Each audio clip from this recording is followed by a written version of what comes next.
فتح مکہ ہو گیا، فتح مکہ ہو گیا، حضور اکرم تشریف لا رہے ہیں، سب کو صلی اللہ علیہ وسلم۔ کیا انداز ہے حضور کا، وہ امامہ کی سجاوٹ، وہ جبین روشن،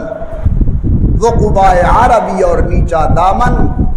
ارے مردہ بھی دیکھے تو کر چاک اٹھے گریباں دامن، اور اٹھ چلے قبر سے بے تاب زباں پر یہ سخن، مرحبا سید مکی و مدنی عربی، دل و جان فدایت کیا جب خوش لقبی، امام الانبیاء سرکار دو عالم فاتح بن کر تشریف لا رہے ہیں، سب کو صلی اللہ علیہ وسلم۔ ادھر سے جناب ابو سفیان گئے، ابھی حضور مکہ مکرمہ نہیں پہنچے،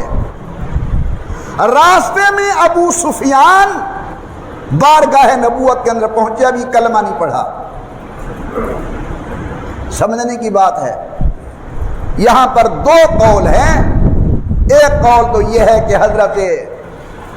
عباس کے کہنے پر راستے میں جناب ابو سفیان نے کلمہ پڑھ لیا تھا، دوسری روایت یہ ہے کہ جب حضور مکہ مکرمہ کے اندر داخل ہوئے اس وقت ابو سفیان نے کلمہ پڑھا۔ ہو سکتا ہے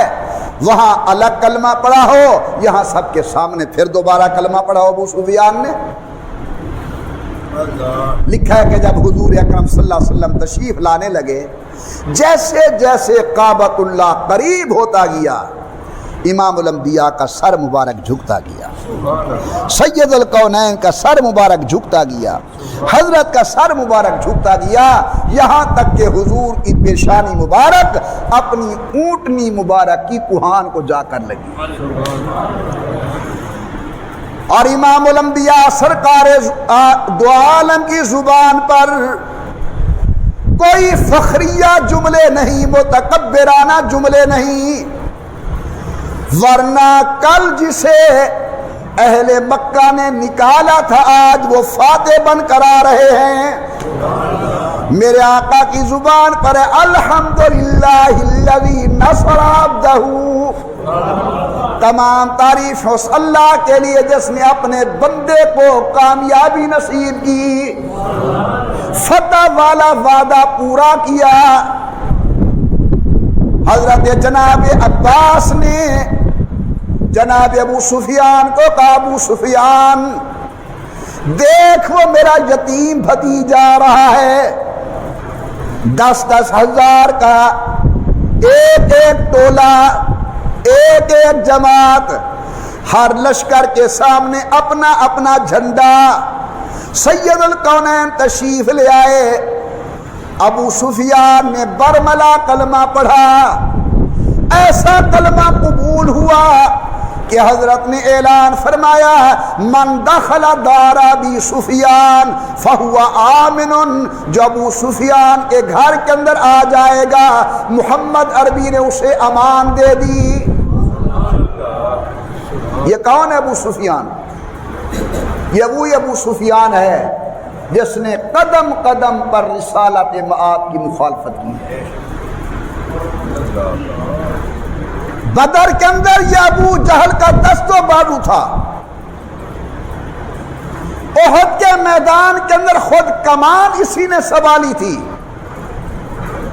خندق کے اندر یہ پیش پیش تھا، لیکن جب حضور کی خدمت میں آئے کلمہ پڑھنے کے لیے، حضور نے کوئی تانا نہیں دیا، رسول اللہ نے کوئی اپنا دکھ یاد نہیں دلوایا، رسول اللہ صلی اللہ علیہ وسلم نے گزشتہ واقعات میں سے کوئی بات ذکر نہیں کی، فرمایا ہاں کلمہ پڑھ لو، اللہ تعالی آپ کے ایمان کو قبول فرمائیں گے، اور ساتھ یہ اعلان کر دیا کہ جو ابو سفیان کے گھر کے اندر آئے گا میں اسے امان دیتا ہوں۔ میرے محترم دوستو، جب امام الانبیاء مکہ مکرمہ میں تشریف لے آئے، سرداران قریش تھر تھر کانپ رہے ہیں کہ پتہ نہیں عبداللہ کا یتیم بیٹا ہمارے متعلق کیا فیصلے فرمائے گا۔ ہر ایک کو اپنی نالائکی یاد آ رہی ہے، دل کے اندر ندامت ہے کہ میں نے یہ تکلیف دی تھی، میں نے یہ تکلیف دی تھی، میں نے یہ تکلیف دی تھی۔ میرے واجب الاحترام بزرگوں، آج جو میں بنیادی طور پر بیان کر رہا ہوں اس کا خلاصہ بھی یہی ہے کہ حضور کو اللہ نے رحم و کرم نصیب فرمایا تھا۔ آمنہ کے لال آئے، فرمایا ڈرو نہ مکے والو، لا تثریب علیکم اليوم۔ جس طرح میرے بھائی یوسف علیہ السلام نے اپنے بھائیوں کے لیے عام معافی کا اعلان کیا تھا، میں محمد کریم بھی تمہارے لیے عام معافی کا اعلان کرتا ہوں۔ ورنہ حضرت پاک اگر چاہتے آج فاتح مکہ بن کر آ رہے ہیں، جو جس سے بدلہ لینا چاہتے لے سکتے تھے، لیکن اللہ نے اپنے پیغمبر کے ذریعے آپ کو اور مجھے تعلیم دی کہ خیال کرو، اگر اللہ تعالی کچھ آپ کو قدر و منزلت یا دنیاوی عہدہ یا اللہ تعالیٰ کوئی بڑائی نصیب فرما دے تو اس بڑائی کے نشے کے اندر مغرور ہو کر اور مست ہو کر اللہ کی مخلوق کے اوپر ظلم نہیں کرنا، بلکہ رحمت و رافت کا معاملہ کرنا ہے۔ سید الکونین فاتح بن کر آ رہے ہیں، لیکن اللہ کے پیغمبر اخلاق و محبت کا درس دے رہے ہیں۔ جو دروازہ بند کر کے بیٹھ جائے گا میں نے امان دی۔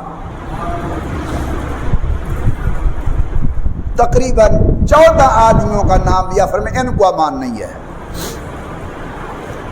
باقی سب کو امان ہے۔ 14 آدمیوں کا نام لیا، ان کو امان نہیں ہے، لیکن ان میں سے بھی جب حضور کے دروازے پر آ گئے، اللہ کے پیغمبر نے فرمایا امان ہے، حضور نے فرمایا امان ہے، حضور نے فرمایا امان ہے۔